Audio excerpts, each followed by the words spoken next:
अस्सलाम वालेकुम friends, students, learners.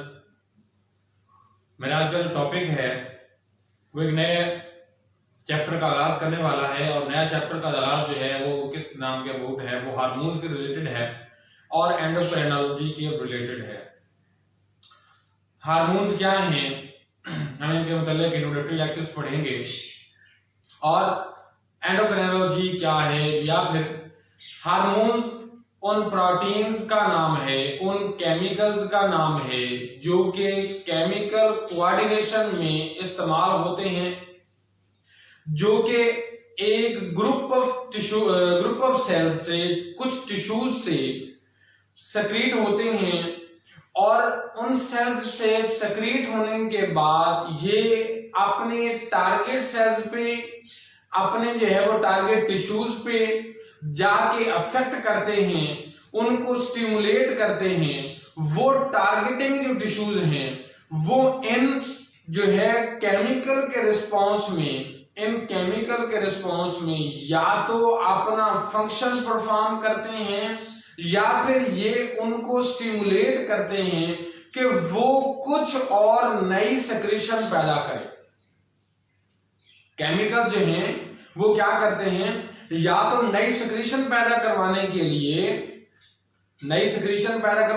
उनको स्टिमुलेट करते हैं, मतलब उनसे नए हार्मोन की प्रोडक्शन के लिए उनको जो है वो क्या करते हैं, स्टिमुलेट करते हैं, या फिर क्या करते हैं कि उनको कुछ स्टिमुलेट करते हैं, कोई फंक्शन स्टिमुलेट करते हैं, उनको जो स्टिमुलेट करते हैं और वो इसके रिस्पांस में कोई फंक्शन परफॉर्म करते हैं। देन हम क्या कहेंगे कि ये केमिकल है और ये केमिकल कोऑर्डिनेशन में है, जो कि कोऑर्डिनेशन का एक स्लो सिस्टम है, जो कि क्या है, कोऑर्डिनेशन का एक स्लो सिस्टम है जो कि इन्वॉल्व है। अब ये केमिकल कोऑर्डिनेशन में हार्मोन्स की प्रोडक्शन हो रही है जो कि स्लोली इफेक्ट करती है, जो कि लॉन्ग ड्यूरेशन ऑफ पीरियड में ये इफेक्ट करती है। तो इससे पहले कि मैं अपने टॉपिक की मजीद आगे बढ़ूं, तो जिन लोगों ने मेरा चैनल सब्सक्राइब जाफर्स बायोलॉजी को नहीं किया उसको सब्सक्राइब करें और बेल आइकन को भी प्रेस करें, ठीक है। इसके साथ जो वीडियो अगर आपको पसंद आए तो इसको लाइक और शेयर करना मत भूलें। हम टॉपिक की तरफ चलते हैं, हार्मोन्स की तरफ। तो मैं ये कह रहा था कि हार्मोन्स की प्रोडक्शन होती है कहां से, टिश्यूज से, और वो टिश्यूज, वो ग्रुप ऑफ सेल्स जो इन केमिकल की प्रोडक्शन में इन्वॉल्व हैं, जो इन केमिकल्स की प्रोडक्शन में इन्वॉल्व हैं, जो केमिकल्स को प्रोड्यूस कर रहे हैं, उन केमिकल्स को, उन सेल्स को, उन ग्रुप ऑफ टिश्यू सेल्स को, उन टिश्यूज को हम ग्लैंड कहते हैं। क्या कहते हैं हम उनको?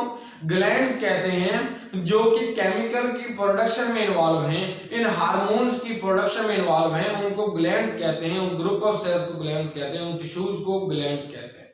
अब होता क्या है, चूंकि हम एंडोक्राइनोलॉजी के वजह से पढ़ रहे हैं, तो ये हार्मोन्स जो यहां पे पैदा हो रहे हैं वो एंडोक्राइन सिस्टम के जरिए जाएंगे।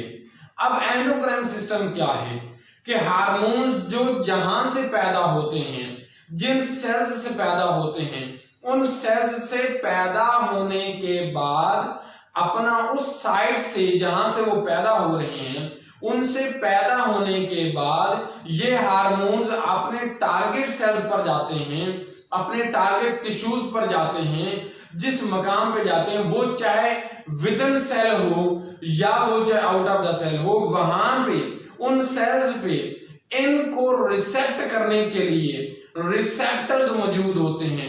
इन हार्मोन्स को रिसेप्ट करने के लिए रिसेप्टर्स मौजूद होते हैं। वो रिसेप्टर इन हार्मोन के साथ अटैच होते हैं, इस बात की तस्दीक करते हैं कि यही हार्मोन ने आना था, वो उस रिसेप्टर के साथ अटैच हुआ और वो रिसेप्टर के साथ जब अटैच हो जाएगा फिर क्या होगा कि वो अपने फंक्शन परफॉर्म करेंगे, वो सेल्स इसके रिस्पांस में रिएक्शन करेंगे। अब वो सेल्स टारगेट सेल्स हैं, जहां से पैदा हो रहे हैं, वो ग्लैंड्स हैं और जो पैदा होके जो सेक्रेशंस पैदा हो रही हैं, जो अपने जो है टारगेट टिश्यूज पे अपना पैगाम लेके जा रही हैं, जो केमिकल कोऑर्डिनेशन का सबब बन रहे हैं, उनको हार्मोन्स कहते हैं। उनको हम क्या कहते हैं? हार्मोन्स कहते हैं, उन केमिकल्स को क्या कहते हैं, हार्मोन्स कहते हैं। अब ये हार्मोन्स क्या हैं, ये विदाउट डक्ट सिस्टम भी मूव करेंगे, विद इन डक्ट सिस्टम भी मूव करेंगे।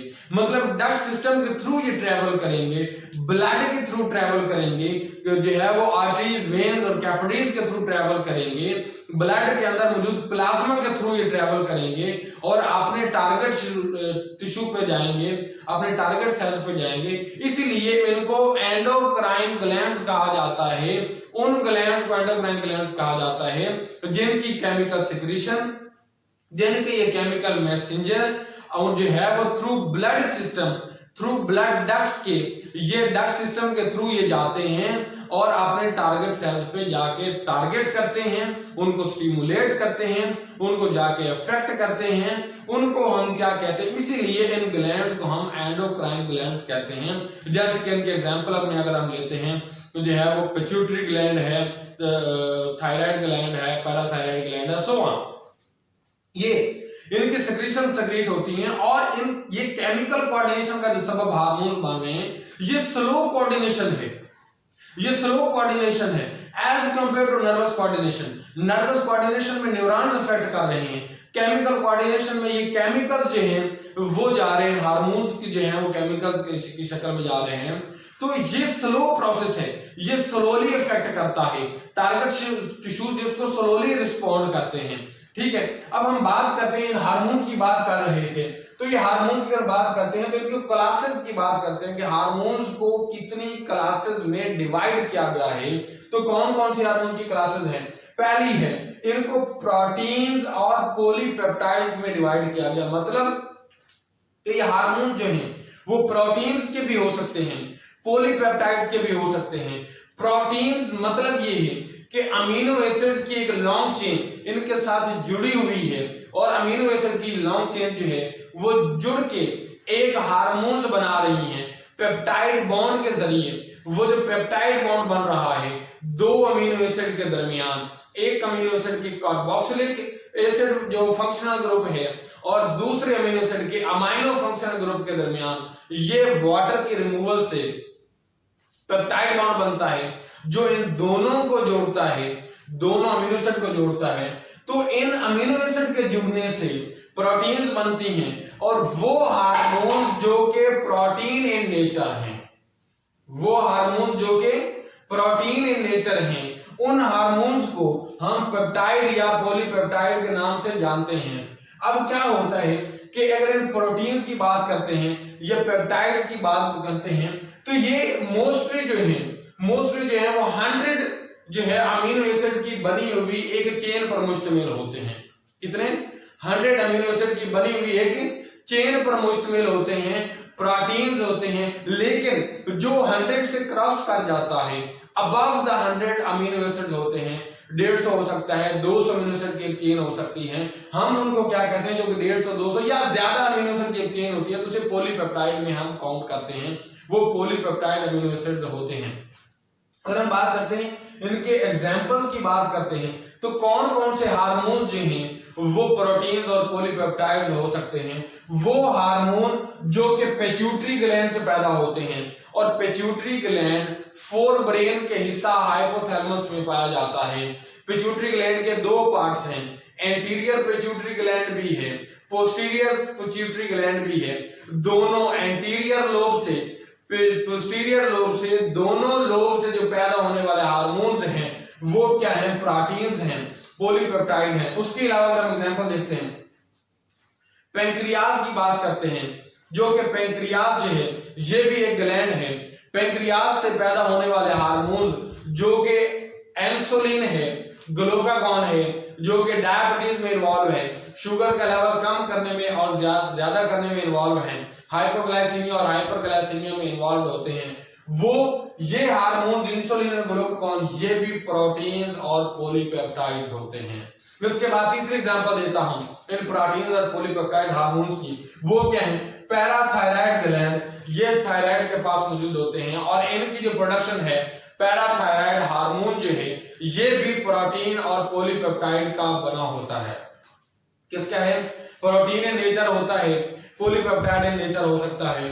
उसके बाद हम दूसरी बात करते हैं, दूसरी क्लास इन हार्मोन की, वो क्या है, स्टेरॉइड्स हैं। ये स्टेरॉइड्स जो हैं ये कहाँ पे पाए जाते हैं, ये पाए जाते हैं कहाँ पे, ये एड्रीनल कॉर्टेक्स से पैदा होने वाले हार्मोन्स भी स्टेरॉइड हो सकते हैं। एड्रीनल कॉर्टेक्स से पैदा होने वाले दो हार्मोन मतलब कॉर्टिसोल या एल्डोस्टेरोन, कौन कौन से, कॉर्टिसोल या एल्डोस्टेरोन, ये दो हार्मोन जो हैं जो कि एड्रीनल कॉर्टेक्स से पैदा होते हैं, ठीक है। इनको एड्रीनल कॉर्टेक्स से पैदा होने वाले दो हार्मोन्स को हम स्टेरॉइड्स कहते हैं। इसके अलावा और कौन कौन से स्टेरॉइड्स हैं, वो स्टेरॉइड्स हैं जो कि जो है वो गोनेड्स से पैदा होते हैं। गोनेड्स कौन कौन से होते हैं, फीमेल गोनेड जिसे ओवरी के नाम से जाना जाता है, मेल गोनेड जिसे टेस्टिस के नाम से जाना जाता है। ओवरीज जो है वो फीमेल गोनेड्स हैं, फीमेल के अंदर पाई जाती हैं।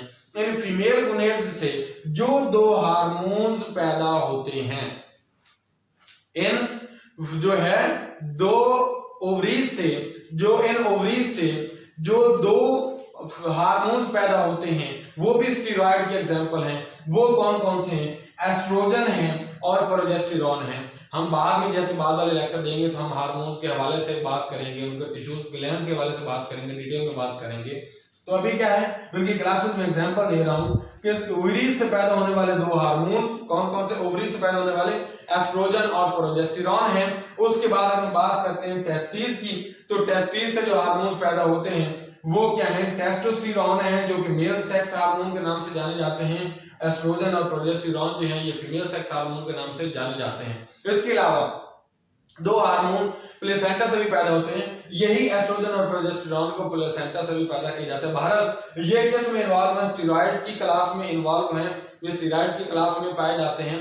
उसके बाद थर्ड क्लास क्या है, derivative of amino acid tyrosine. ये अमीनो एसिड जो टायरोसिन है उनसे डिराइव किए गए हैं, टायरोसिन से ये डिराइव किए गए हैं। वो कौन कौन से हैं, वो थायराइड ग्लैंड की प्रोडक्शंस हैं, वो थायराइड ग्लैंड से पैदा होने वाले हार्मोन्स हैं। वो कौन से हैं, एक T4 है जिसे टेट्रा आयोडोथायरोनिन कहते हैं, एक जो है वो T3 है जिसे ट्राई आयोडोथायरोनिन कहते हैं। T3 ट्राई आयोडोथायरोनिन और T4 टेट्रा आयोडोथायरोनिन जो है, टेट्रा आयोडोथायरोनिन का दूसरा नाम थायरोक्सिन भी है।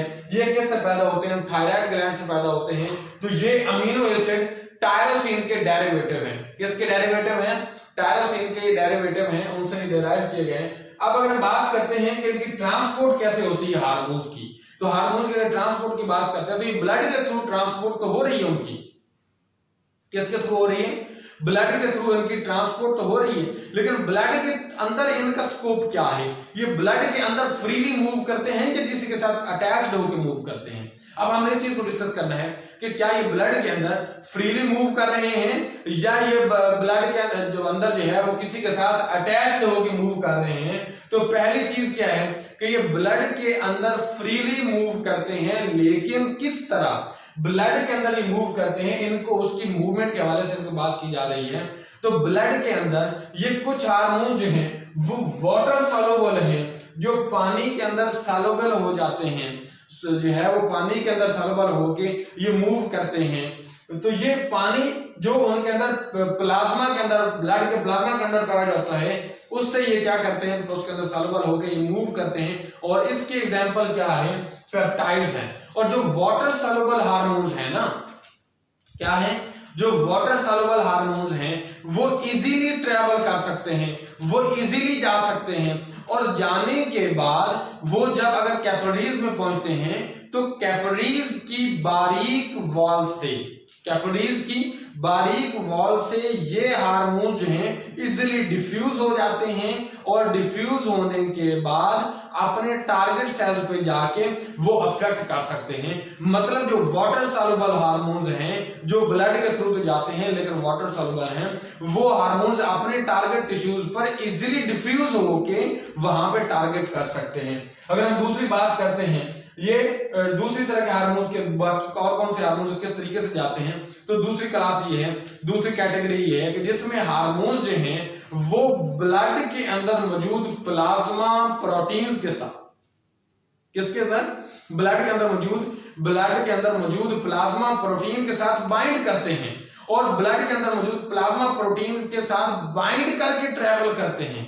अब प्लाज्मा प्रोटीन के साथ बाइंड करके ही ट्रेवल कर रहे हैं, जबकि दूसरी साइड में हम देख रहे हैं कि वो हार्मोन जो वाटर सॉल्युबल है, जो वाटर के साथ सॉल्युबल होकर मूव करते हैं, वो इजीली डिफ्यूज कर रहे हैं। और ये जो हार्मोन्स हैं जो प्रोटीन के साथ जो है वो बाउंड करके जाते हैं, ये इनमें मोस्ट एग्जांपल किसके स्टेरॉइड्स की है या थायराइड हार्मोन्स हैं, जिनके 90% प्रोटीन्स, स्टेरॉइड्स या थायराइड, जिनके 90% प्रोटीन जो हैं वो ब्लड प्लाज्मा प्रोटीन के साथ बाइंड करके ट्रेवल करते हैं, और only 10% proteins are present there which are freely, which move freely in the blood, not will bind there with plasma protein in the blood।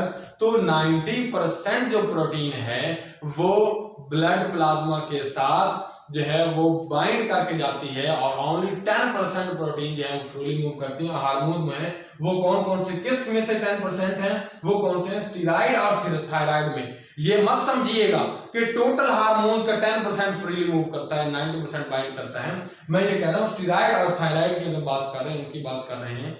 तो अब जो कि प्लाज्मा प्रोटीन के साथ बाइंड किया है, जो कि प्लाज्मा प्रोटीन के साथ बाइंड किया है, तो ये हार्मोन्स जो हैं जो कि ब्लड प्लाज्मा प्रोटीन के साथ बाइंड कर रहे हैं, ये इजीली डिफ्यूज नहीं कर सकते, ये कैपिलरीज से डिफ्यूज नहीं कर सकते इजीली। जिस तरह के वाटर सॉल्युबल हार्मोन जो है वो डिफ्यूज करते हैं, ये उस तरह इजीली डिफ्यूज नहीं कर सकते।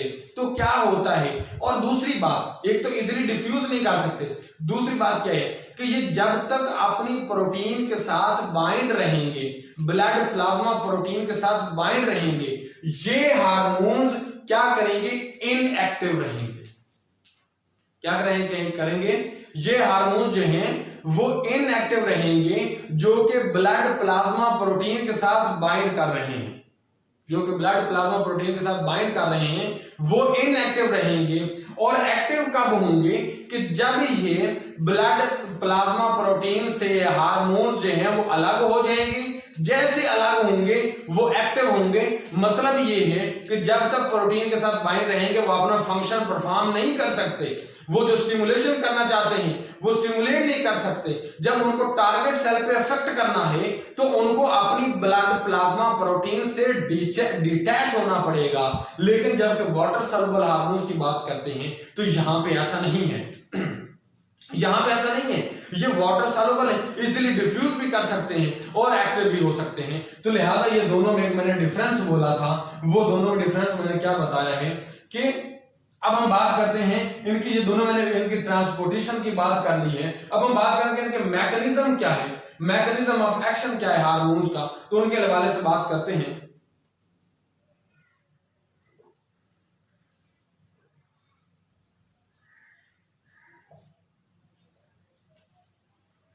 किसके हवाले से बात करते हैं, मैकेनिज्म इनके एक्शन की बात करते हैं, हार्मोन के मैकेनिज्म की बात करते हैं।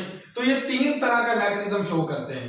एक कि ये वो हार्मोन्स उस कैटेगरी में, एक मैकेनिज्म का क्या है कि वो हार्मोन्स जो रिलीज होते हैं अपने ग्लैंड से रिलीज होने के बाद उनके अपने जो टारगेट सेल है उनकी सेल मेम्ब्रेन पर, जो टारगेट सेल्स हैं उनकी सेल मेम्ब्रेन पर रिसेप्टर्स पड़े हुए हैं, इन या ऑन, उस सेल मेम्ब्रेन पर रिसेप्टर्स पड़े हुए हैं। उन रिसेप्टर्स के साथ क्या होंगे, ये हार्मोन्स अटैच होंगे।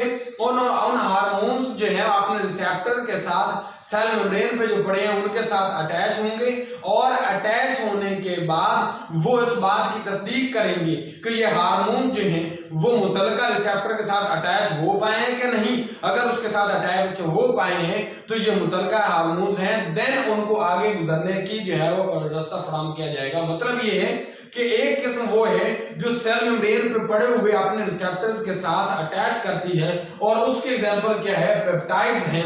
ये हार्मोन्स क्या करते हैं, सेल मेम्ब्रेन पे अपने रिसेप्टर के साथ अटैच होते हैं, और नीचे इनसाइड है वहां पे कुछ प्रोटीन्स पड़ी होती हैं, अल्फा बीटा और गैमा।